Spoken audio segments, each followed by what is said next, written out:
Hey guys, welcome to hashtag IP series with Rita and Marichinda. Today's episode is another exciting one and I can't wait to share with you guys. If you're a new listener, thank you for listening to my podcast, and don't forget to subscribe or favorite my podcast on any other distribution platform. And for my returning listeners, you guys are fantabulous. You guys are the bomb. Thank you guys for always coming back to listen to my podcast. And so we're gonna get right into today's topic.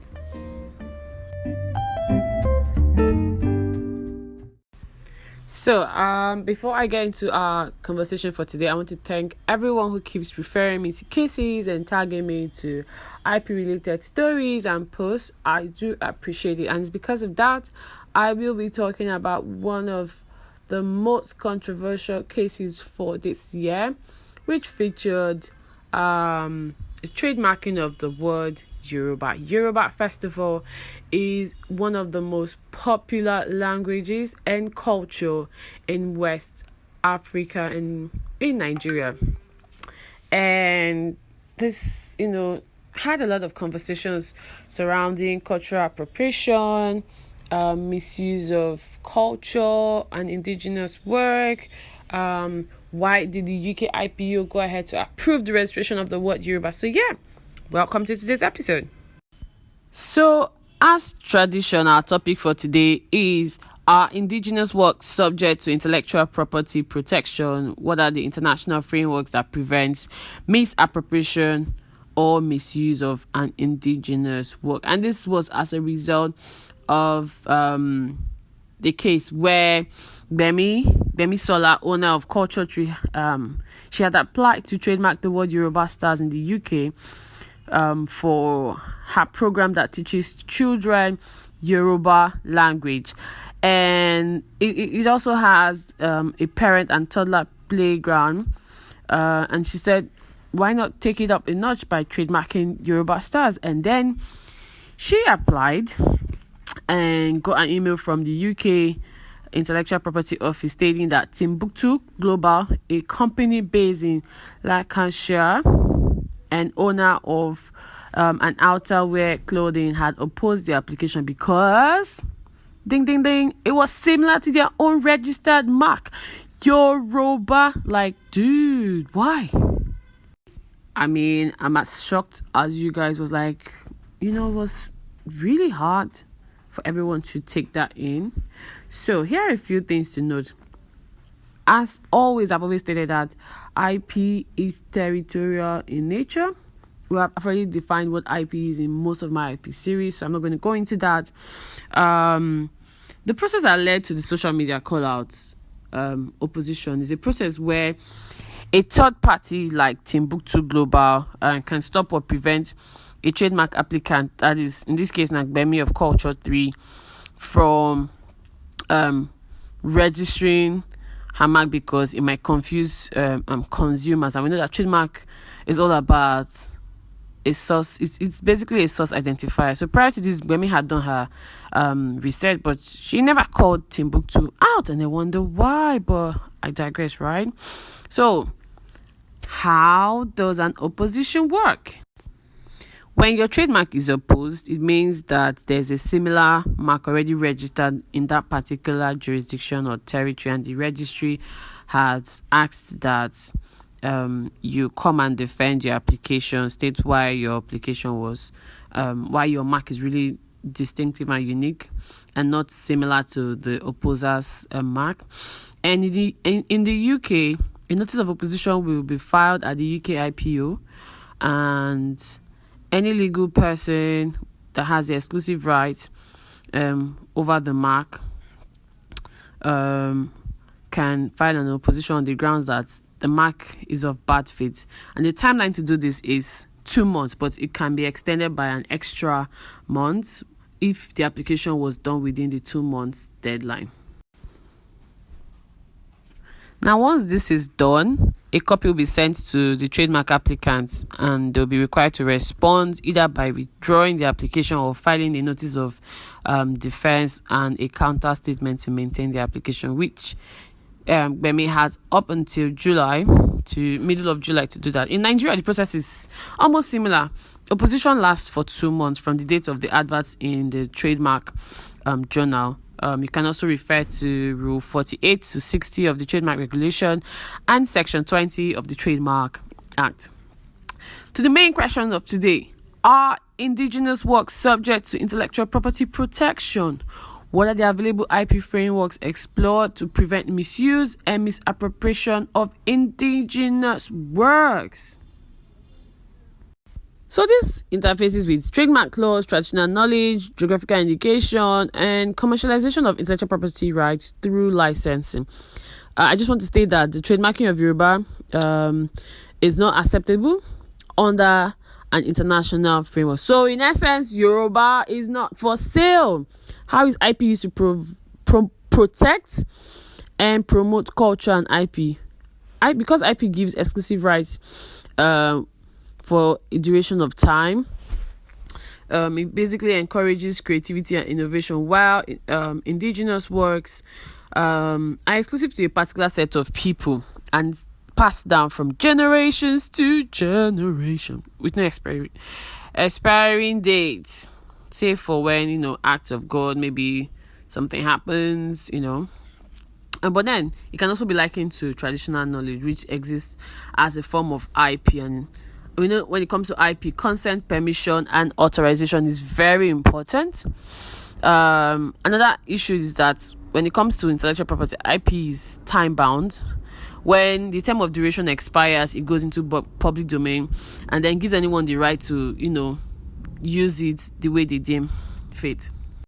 So how I always talk on how it's best to have like a multi-layered form of IP. So other IPs that indigenous work can consider to protect their cultural heritage, creative works, innovative work. You have to consider copyright for the books, music, folklores, architectural works, sculptures, trademark for their names, their words, symbols, geographic indication for stating where a product originates from, design rights for the visual appearance and combination of lines and colors, which can be linked to a particular tribe or community. Then trade secret for confidential information that has to be passed down from generation to generation. For instance, recipes, healing mechanisms. Those are things that modern technology cannot figure out. You have to get the indigenous people to teach you how they do this. Then patent for their inventions. How do they, create light for themselves? XYZ. Such. Those are the examples. Then the question is, has the word Yoruba been identified or linked to a set of people? Yes, absolutely. If you remember at the beginning of this recording, I stated that Yoruba is an ethnic group that can be found in West Africa, mainly Nigeria, Benin, and Togo. So what are the international frameworks? One, you have the agreement on trade-related aspects of IP rights, which is TRIPS, and this is between member states of the World Trade Organizations, whose current DG is Dr. Ngozi Ikonjo-Iweala. Super excited. The future is female. Yeah, moving on. Great. And then you have the Berne Convention for the protection of literary and artistic work. Then you have the Paris Convention for the protection of industrial property. Then you have the Madrid Agreement concerning international registration of a trademark. But yeah.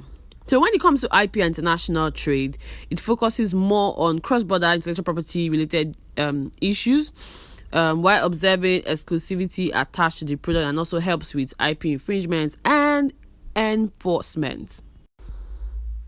When you think of indigenous work, you're thinking culture, language, food, dance, hairstyle, handicraft, beliefs. These are unique and exclusive to a particular group of people or a community. Now, the thin line between IP and indigenous work is commercialization, whereby indigenous works are sought to be privatized and owned by people or corporations like Timbuktu, who did not have regard for the fact that Yoruba is an indigenous work, it has cultural heritage. So I really don't know. This goes to question the requirement of distinctiveness when it comes to registering a trademark. I think that needs to be looked into. Another issue that we'll be talking about is how these treaties make emphasis on individual ownership, exclusivity, and are commercially inclined. And most times IP laws are not based on African standards. You have like an international standard weaved into our IP system. And according to Article 29 of the Draft Declaration on the Rights of Indigenous People on Intellectual Property Rights, it provides that Indigenous people are entitled to the recognition of full ownership, control, and protection of their culture and IP. They also have the right to special measures to control, develop, and protect their sciences, technology, cultural manifestations, including human and other genetic resources, seed medicine knowledge, oral tradition, literature, design, visual, and performing arts. Now, another way for indigenous work to be protected is for the whole community to, the community to basically just pick representatives that would have dialogues with the government and other stakeholders like intellectual property lawyers and consultants, agencies, academics, and then decide on the form of IP protection that they would adopt. At the end of the day, creates policies, guidelines, and countries like Africa, Zambia, Kenya, and also Aripo has guidelines and policies on the protections of indigenous works. These communities should be entitled to evolve by being a bit more flexible when it comes to exploring intellectual property protection. Even though it may not be time bound, they can always go back to them and it won't enter into the public domain. Basically, they should have the right to terminate the exclusive right they had given out to people, so that they don't end up going into the public domain and being abused and misused. All the things that comes after a work goes into public domain. I will be making emphasis on some cases. First is a recent publication by Al Jazeera, where the Ministry of Culture in Mexico is accusing Zara and Anthropology and Pato of using their patterns that are distinctive to the indigenous community of Mixteca of San Juan, Colorado, in the southern state of Oaxaca, without benefit to the communities. The indigenous Mixi community of Santa Maria Teotihuacan and the indigenous Zapoye community in San Antonio Castelo Velasco. Then you have another case, recent case of. Second is the recent case of Kendall Jenner, currently facing a public backlash for her ad in the 818 tequila, where she was shown riding a horse in the grape farm in Jalisco, Mexico, and wearing braided pigtails. She was accused of cultural appropriation. Then her sister had the same issue in 2019 when she had wanted to name her shapewear kimono. She had applied to trademark the shapewear, the word kimono, but the Japanese community were not having any of it. They likened this is sort of like similar to today's case, where you have two British who had already trademarked the word Yoruba in the UK because IP is territorial. But because Kim, who is a reality star, so the difference is that Kim had publicized what she was going to do. Whereas for the Timbuktu owners, they did not. They just did it quietly and were renewing the trademark for the last 5 years. That even when Gbemi had reached out to them, they had offered to sell the word Yoruba to her, stating that it's because they had been maintaining the trademark. So this is also like what IP trolls or patent trolls or trademark trolls or copyright trolls, whatever, what IP trolls do. Their job is basically register an IP, wait for the owner to come, then ask for money. More like they are holding your work to ransom. When you come, they require and ask that, oh, you have to pay XYZ. If not, you won't get your work. And then you're forced to.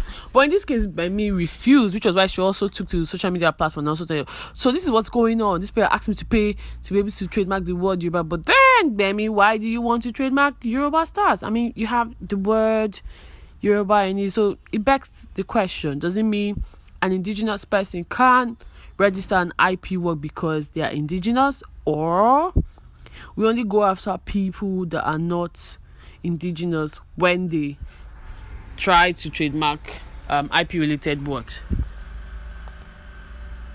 The other two cases I would have loved to talk about is the Aunt Jemima case, where they had changed their name from Aunt Jemima to Pearl Mining Company. I already talked about that in my podcast, where I said what business owners should know about trademark protection. Then the other one is the Redskin trademark case, which is the name of the Washington football club, and they're currently having issues with their trademark applications because even after the backlash during the pandemic, they had thought about and said, okay, we're going to change the name. And the name they decided to register, someone had already gone to register it. So when it comes to IP, in Nigeria, we apply the first to file principle, whereas in the US, they applied the first to use principle. So another issue where you might have when you want to do an IP registration is find out what the IP laws, what are the IP principles there? Do they apply the first to use or first to file principle? That way you know how to approach it. Then what are the issues that may arise from an IP framework for indigenous work? So issue on ownership, who owns the work at the end of the day. For instance, now in this case, the question is Yoruba. What happens when someone else decides to I want to trademark or register Yoruba for XYZ? What would the community do? What are the odds that the other Yoruba speaking state will come together and agree to assign Yoruba as a word to be trademarked or as a name to be trademarked?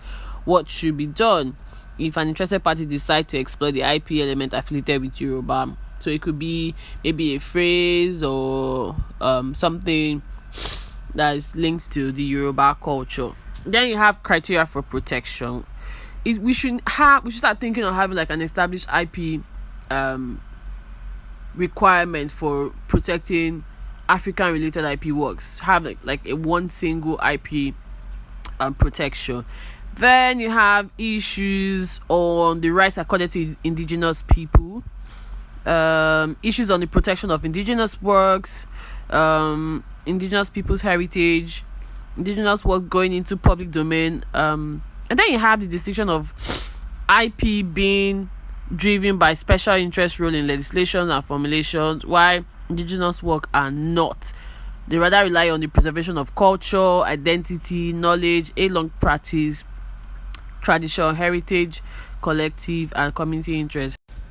Then when dispute arises, is there a mechanism for resolving this dispute? Do we opt for court settlement, out of court settlement, or customary mode of settling a dispute? So as we are rounding up right now, what are my recommendations? One, the available option that the community can do is to do an application to the UK IPO to either remove the mark from the registry for non-use or apply for rectification. If it's in Nigeria, that would be in line with Rule 83 and 85 of the Nigerian Trademark Regulation, which entails that you're trying to correct an error or omission in the details of a registered mark, and it can be done by anyone who is not even the registered trademark owner but has sufficient interest in that mark. Section 31 of the Trademark also provides that concerned people can do so by going to the Federal High Court. In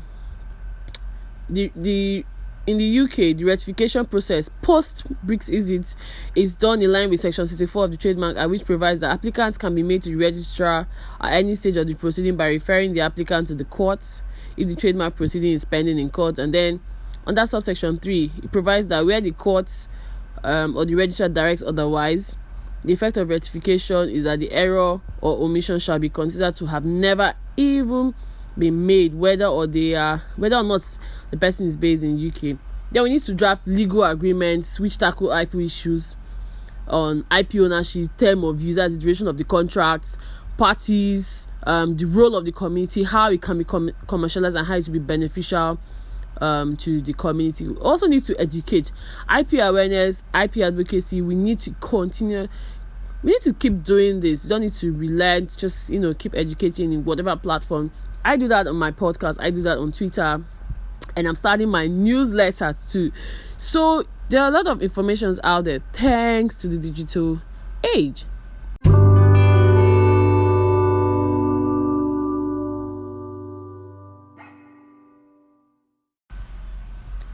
So in conclusion, now that we have the African Continental Free Trade Agreement, it is very important for Africans to set an African IP standard, create an African IP framework that protects our indigenous work and cultural heritage.